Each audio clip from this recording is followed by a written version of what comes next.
আসসালামু আলাইকুম ওয়া রাহমাতুল্লাহ। কোরআনের চ্যালেঞ্জ, কোরআন কেন মানুষের বাণী নয়? পবিত্র কোরআনে অনেক আয়াতে মহান রব্বুল আলামিন চ্যালেঞ্জ করেছেন, মানুষ কোরআনের মতো কোনো সূরা তৈরি করতে পারবে না। সূরা ইউনূসের ৩৮ নম্বর আয়াতে মহান রব্বুল আলামিন একটা চ্যালেঞ্জ দিয়েছেন।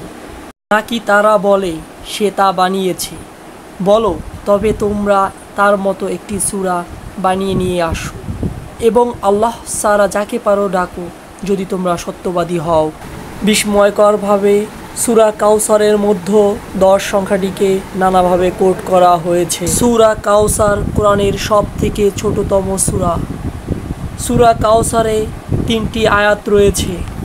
প্রতিটি আয়াতের শেষের শব্দ র, আর র শব্দটি আল কোরআনের ১০তম অবস্থানে রয়েছে।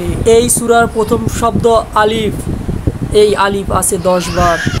৩টি আয়াতে ১০টি করে শব্দ রয়েছে, যেটা খুবই বিস্ময়কর এবং আশ্চর্যজনক। এবং আরও আশ্চর্যের বিষয় হলো এখানে আলাদা আলাদা 10টি শব্দ রয়েছে।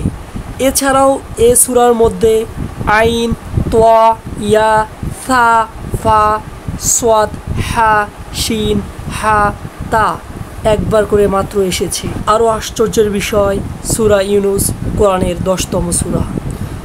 কোনো মানুষের পক্ষে এই সূরার মতো আর কোনো সূরা তৈরি করা সম্ভব নয়। স্বয়ং মহান রব্বুল আলামিন তিনি চ্যালেঞ্জ করেছেন, তার চ্যালেঞ্জে তিনি অক্ষত থাকবেন কিয়ামত পর্যন্ত। আল্লাহ তাআলা আমাদেরকে হেদায়েত দান করুক, আমরা সহজ সরল পথে